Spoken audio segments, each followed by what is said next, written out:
match begins. This is a really big finals right now. These guys are both. Wait, it had AJ Ferrari as a senior, which. Oh yeah, this is heavyweight, right? It looks a little bit lighter. It looked like 197 pounds for a second. I don't know. Maybe that was just me.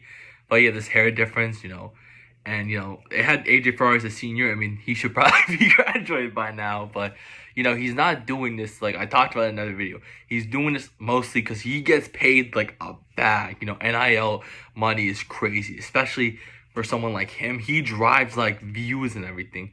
That's why I'm doing this. Not joking, of course, but he's actually getting pushed out right now. Could get hit with a potential stall call. That's what he's trying to do right now. And this is very crucial in these type of matches. Trying to get a stall call here. There's some Michigan wrestler, not Michigan State. I said that in one match the entire time where it was like Michigan State, and it's just Michigan. But where was I going with this? He's the number 1 seed and AJ Ferrari is the number 2 seed because this Michigan wrestler has pulled off more. He pulled up, I think it was 13 ranked wins this season, and I don't remember how much matches AJ Ferrari exactly had. I think he's like 12-7, I think, something like that. I might be very off with that, but that's what I saw. I think from the start, he was like 12-7. I know he lost to the Penn State. He beat the Penn State wrestler. He lost to the Ohio State wrestler twice. He lost to the what was the other match that he lost to? No, he didn't lose. I don't remember too much of his matches. I haven't watched. I started watching him more recently as I was, started, wrestling. I was thinking maybe go up to heavyweight. I'm still debating right now. Right now, I'm sitting around 216 at the moment, 214. I was around 203 in the off. I mean, like 205. I started off in the at the start of the season at 220. Then I dropped down to 207 while maintaining my strength and everything, and then I decided to save the year of eligibility. So I'll see what I do there, but I'm not too sure exactly what's next for me yet. It really depends. The whole issue is with me is that fasting is a big part of it, and also I'm like putting on strength at like a rapid rate to a point where like I'm thinking like maybe I go up, but I'll see. I don't want to end up in this situation where I'm just stalling and out of breath all the time, which right now he tries to get that shot, and it's very crucial that this is what I noticed as well. That's why I was thinking that AJ Ferrari looks lighter, because this heavyweight guy looks really big for a heavyweight. It looks like he's around 260, 270. Has a lot more body fat than AJ Ferrari, which it looked like AJ Ferrari leaned a bit from the start of the season. In this like match, it looks like he's like around 230, which he was saying that he was around like 245-ish. So I'd be very confused. Last 5 seconds, you don't want to get hit with a stall call at this point. So. And yeah, at this point, big match as well. This is very crucial for seedings as well. You don't want to lose this match because the NCAA seedings and everything, they're very crucial. I mean, there's been some big upsets. I mean, seedings don't really matter in the NCAA. Like in terms like if you're seeded like as like the 9th seed, for example, like you can still win the whole thing. You shouldn't go into the tournament and be like, oh yeah, I'm the 9th seed. I don't have a chance of winning this. A human's a human.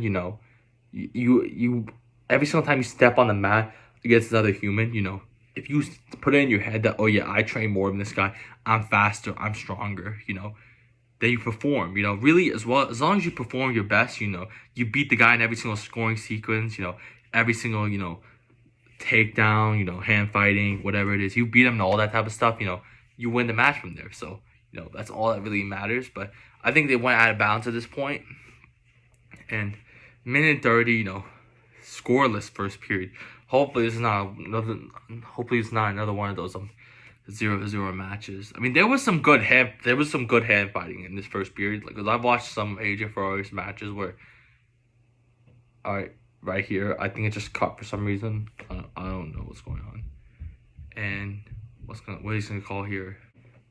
And now the whistle blows, and at that last second, I think I saw actually AJ Ferrari switch his side. I don't think I fully saw him actually go on the elbow, but that happened to me one time. I remember the first time it ever happened to me in high school, where this guy kept on switching sides, and it was so confusing because I was like in high school, I was a really big switch guy. Like I switched and always either got the reversal or the escape. I don't think I've I think maybe not continuing to push past his goals.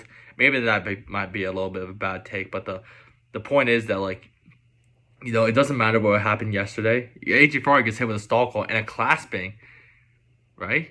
Did he get hit with a clasping? So, which is very crucial at that point. I'm not too sure exactly how high ranked this Michigan wrestler is.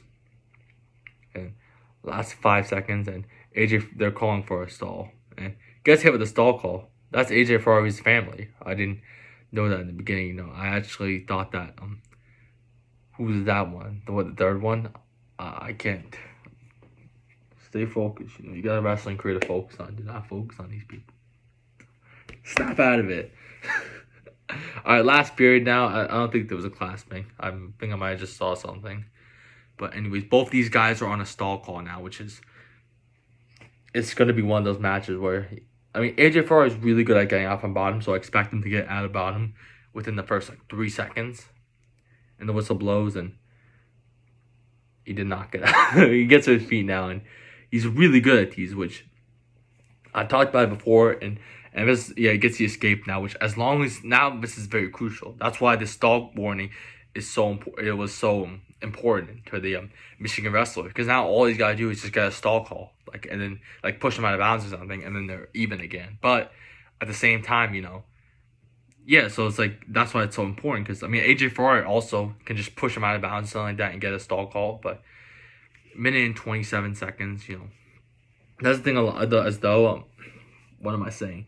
When the 197 pounders bulk up to 285, you want to be really fast on your feet, because you don't want to be on bottom for a long time. He takes that shot now, and from here, trying to get behind him, he grabs that leg now, trying to spin behind him. But AJ Ferrari switches off to the side, and from here, if he just keeps that leg inside, that foot inside, and out of bounds, that was very very nice sequence. He's been doing in this match. He's been doing some pretty good. He's showing exactly why he's an NCAA national champ at 197, which a lot of people would say, oh yeah, fluke, maybe easy weight class. I've actually said it one time. It was an easy weight class. I actually didn't. I just read a comment of someone saying it, so I just said it one time in the video.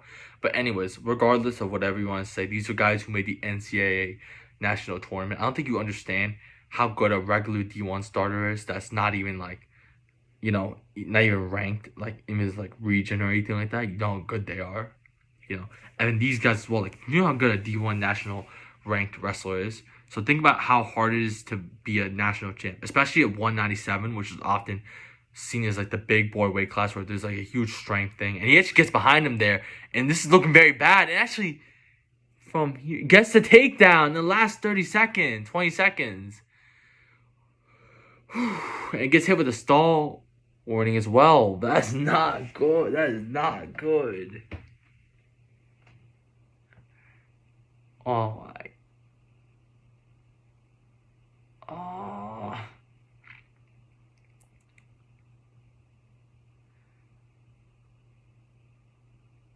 Oh, I don't know what's going on here.